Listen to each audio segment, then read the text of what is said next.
we're Hacker Farm.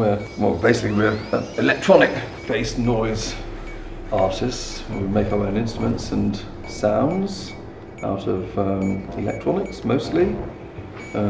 More with experimenting with software at the moment, and we're from Yeovil. We've actually been offered the opportunity of an exchange where we come and work within Stroud Valley Art Space to develop new work. We build stuff, we hack things. By hacking, I mean take things apart, put them back together in a new configuration. I mean, hacking's got a lot of bad press because of the connotations of breaking into systems and doing illegal stuff. We'd like to reclaim that word. Yes. People should look at stuff, look at what's under the hood of the, you know, look at the engine of stuff, be it a computer or whatever.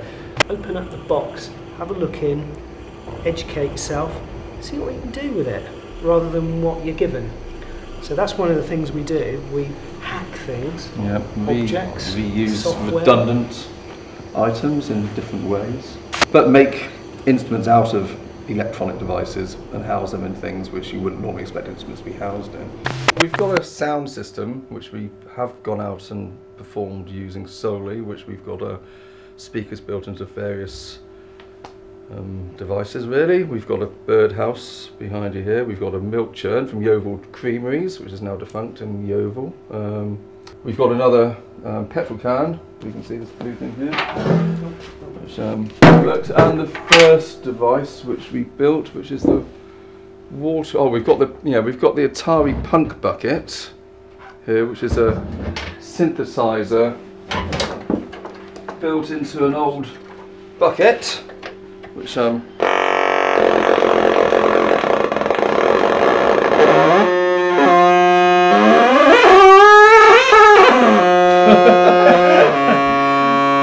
which sounds a bit like that.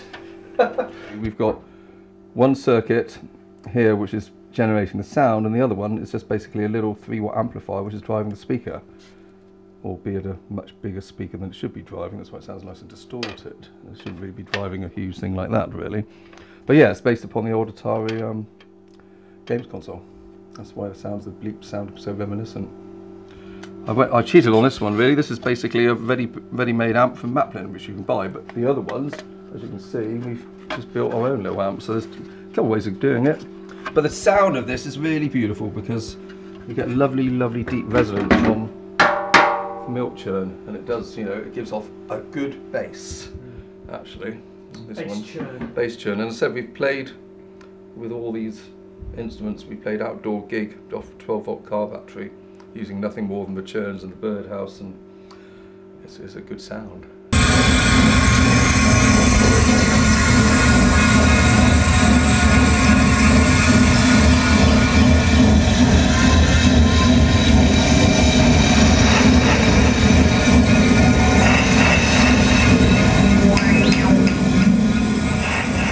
I don't know, like a lot of people, I never thought myself as an artist. Yeah. You know, that's what other people do. You know, you have to be trained to do that, or somebody's got to give you the permission to do that by giving you a degree or something.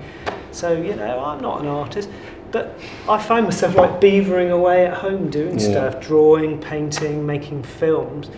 And I guess there was just like an itch that had to be scratched. It's what's so strange about this project really, like both of us come from musical backgrounds as well. We've been making music since the punk days. And for the last 15 years I've been mostly making it with laptops, so very much in the digital realm, performing live with jazz musicians using laptop technology, making CDs using laptops.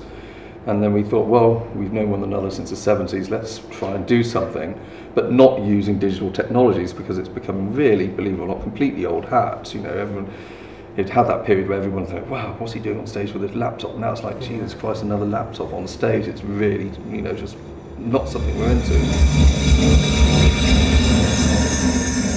Anybody can make a racket, and there's nothing wrong with that. You know, noise is good. You know, pick up something, you know, it's great.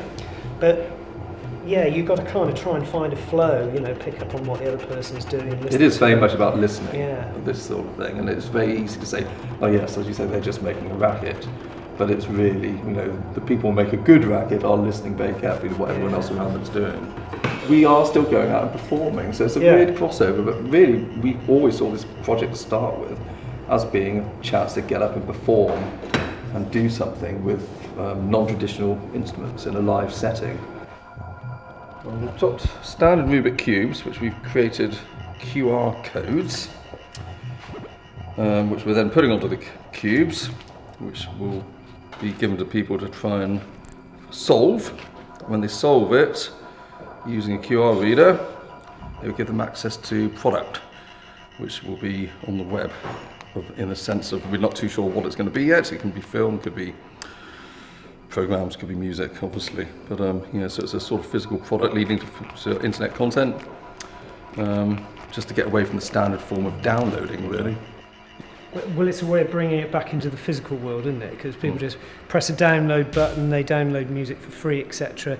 Here you're giving somebody an object in the physical world, you're making them engage with it, they've got to solve it, then they download it, so there's a sort of, you know, it's almost like you're unlocking the content but using the physical world to do it. So I think that's a really elegant idea. Rather than just giving a link to a download. Yeah. This is the workroom that we, oh god, something there. We've been loaned by the ladies of SVA, so this is our workshop. Basically our bedside table, a bedside cabinet here with a PC or a server in it. We're running some code that we've written that links up to a webcam. These QR codes, they mostly hold text information. I am a QR code. So I thought I'd get the QR code to tell us what he is, really, and it turns out he's a QR code. So we thought it might be quite good fun to see if we could trick them into becoming music or speech or movies, and actually give you a choice here. You know, I'm going to actually not buy anything off you, I'm going to make a noise instead, or I'm going to kind of make a comment or load a movie up or go to a web page. So we're kind of inverting that process and handing it back to them, really, I guess. It's certainly easy. The whole DIY thing now was before, yes, you could go and print a 7-inch single. And yeah, we've been talking about downloads and things, but now it's so easy. You can go and make an MP3, put it on the line and distribute it. Whether anyone listens to it doesn't really make any difference, but it's out there. It was a little bit harder to put it out there back in the day, but you could always print up A4 fanzines to get it out there. Yeah. It's just the distribution channels now available to you. It's fast, it's so easy, and it costs nothing. And you know, we have done cassettes, so I think I'd quite like to go and do more cassettes. I've got a real love for the cassette. It's great. Put it in the car, it sounds great, and it's a great physical object. And there's a real resurgence in this. Yeah. So we've got some ideas for releases. Say we've got a traditional release coming up on CD, which is my least favourite format, I think. But the market dictates you may as well put something out on CD. Yeah, kind of don't have a problem. We bitch about it, but yeah, let's do one. You know. Yeah, we did an album last year called Poundland. I don't know, it's a Mickey take of the sort of charity shop sticker that you would get, you know, on a second-hand thing. So we're kind of inferring that we're second-hand in some way, and the title's kind of a critique not on just, you know, your 99p shops, but it's also about the UK, isn't it, as well? Britain's Poundland, basically, isn't it? We're obsessed with money, we're obsessed with whatever low-end stuff. So it's kind of, I think we're just basically saying, you know, use what you've got rather than, you know, buy new stuff, you know. This is something I found in the track by where I live in Somerset, which has obviously been run over by a tractor, and it's got a guitar amp built in there, which you can plug your guitar in and off you go. So it's a battery-powered guitar amp in a crushed watering can, which sounds rather nice, actually. So that was the first thing we built. I think it's still got some bloodstains in there to prove it. This one here is a synthesizer built into an old fuel can.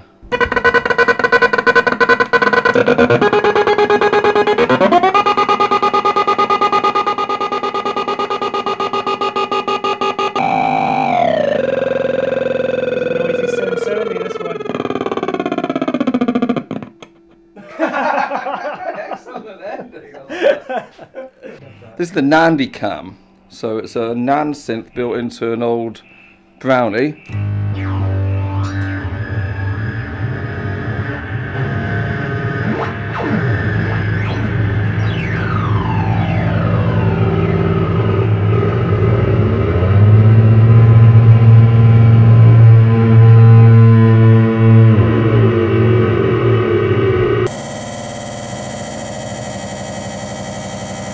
Oh, that's nice, isn't it?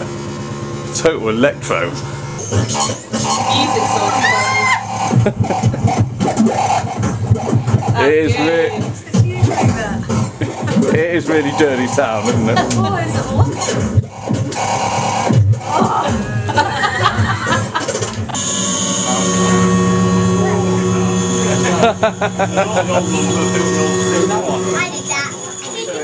There's going to be a lot more experimentation with electronics and the distribution channels. I'm not too sure at the moment. Yeah, I think maybe we've got to create our own. Maybe some sort of, go back to some sort of postal thing, that might be quite fun. Yeah. You know, like mail art was, that kind of thing. Perhaps we could do, again, re-physicalise it, create mailing lists or something like that. I don't know, I'm kind of thinking on my feet here. But it might be fun to do something like that because everybody else is using Satin Cloud or whatever. Yeah. It might be nice just to go in a completely different direction, lasso a few people in the physical world and so find another way of communicating with them. Go back to the Royal Mail maybe, I don't know. It'd be interesting. It sounds a bit old-fashioned, but actually those old-fashioned things are starting to sound a bit exotic. Yeah. It's odd, isn't it? Yeah, you send an object to somebody. Yeah, why not?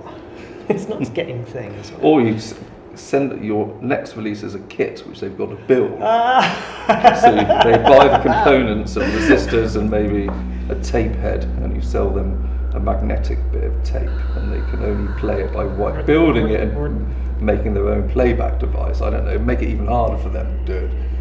Because we couldn't make it ourselves even. So. Yeah. Or maybe we'll just do another CD.